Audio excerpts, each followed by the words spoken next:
pembawa berita, pembawa acara berita, bukan kayak MC gitu kan. Nah, padahal kelebihannya dari ilmu komunikasi ini kita juga bisa belajar, kita bisa bekerja di balik layar. Nah, salah satunya tuh kayak gitu. Tapi dari kelebihan-kelebihan yang aku bilang itu ada juga kekurangannya. Secara garis besar ya ada dua kekurangan yang aku tahu ya, yang aku rasain gitu. Yang pertama itu pastinya kayak aku jelasin tadi, persaingannya ketat.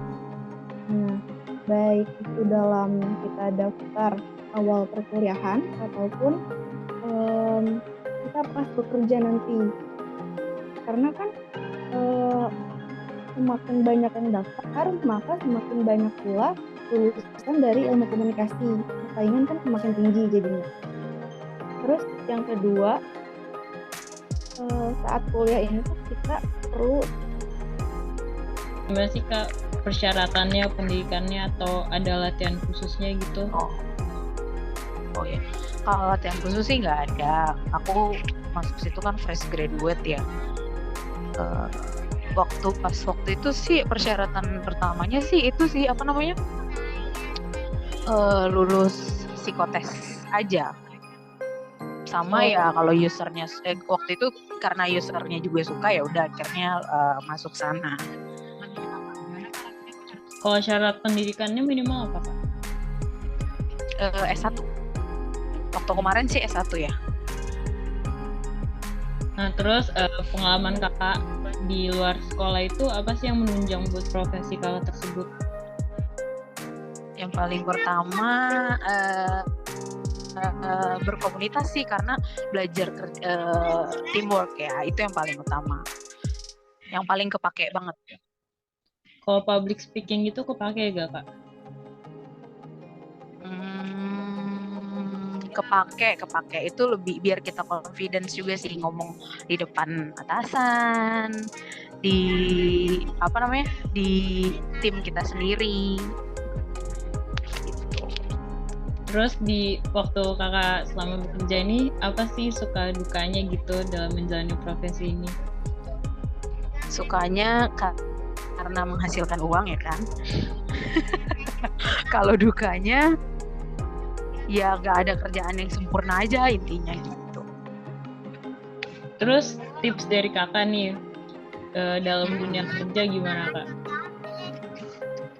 Tipsnya, Yeah. Bekerja bersaing dengan baik. Halo semuanya, perkenalkan nama saya Gabriela Yolanda dari kelas 12 MIPA 2 dengan nomor absen 16. Pada video kali ini, saya akan memberitahu kalian tentang pilihan studi lanjut saya dan juga orientasi profesi yang saya inginkan. Nah, yang pertama, universitas mana sih yang menjadi tujuan saya untuk melanjutkan studi? Saya memilih Universitas Brawijaya dengan jurusan ilmu komunikasi. Lalu kenapa sih saya memilih jurusan ilmu komunikasi tersebut? Nah, menurut saya, jurusan ilmu komunikasi itu cakupannya sangat luas, sehingga prospek kerjanya pun luas dan juga banyak. Selain itu juga penghasilan yang didapatkan sangat lumayan. Lalu kapan sih muncul motivasi saya untuk memilih jurusan tersebut? Nah, motivasi saya ini muncul pada saat saya kelas 3 SMP, di mana pada waktu itu saya sedang melakukan riset untuk mencari jurusan apa sih yang sekiranya cocok dengan minat saya dan juga passion saya.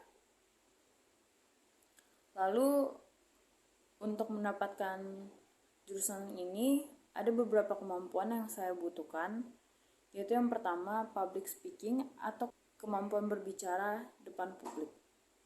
Yang kedua, kepercayaan diri di depan publik. Dan yang ketiga, kemampuan berbahasa yang baik.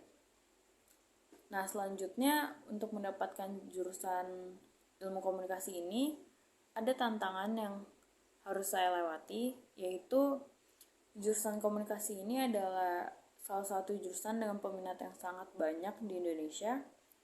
Karena banyaknya peminat ini, syarat untuk masuk ke jurusan ilmu komunikasi ini lebih diperketat, terutama di perguruan tinggi negeri. Lalu ada beberapa usaha juga yang saya lakukan untuk mendapatkan jurusan ini.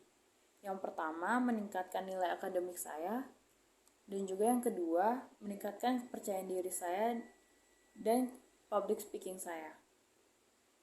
Selanjutnya, apa sih profesi yang diinginkan oleh saya?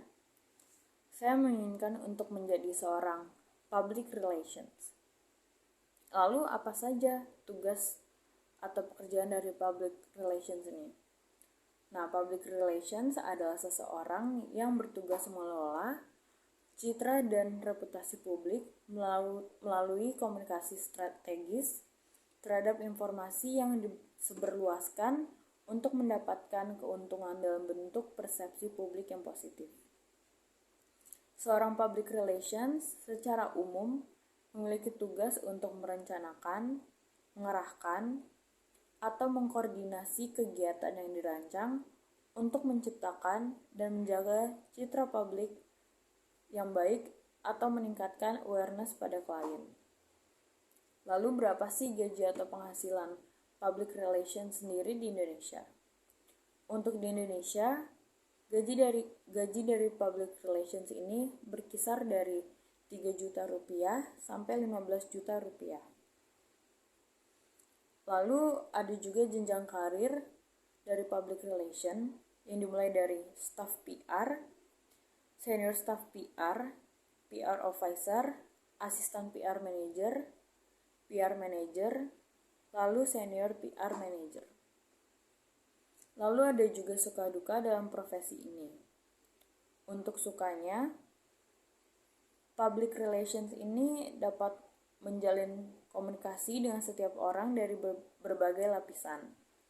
Lalu juga memiliki banyak relasi dengan berbagai macam orang dan juga masyarakat luas. Lalu dukanya adalah sebagai public relations, terkadang kebanyakan public relations di Indonesia kurang memahami masalah. Lalu juga public relations itu membutuhkan perantara media seperti televisi, radio, surat kabar.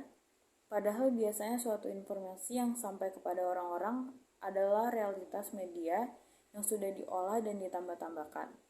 Sehingga hal ini dapat menimbulkan persepsi yang berbeda-beda dari orang-orang. Lalu selanjutnya ada hal yang mendukung dan menghambat saya untuk melakukan profesi ini.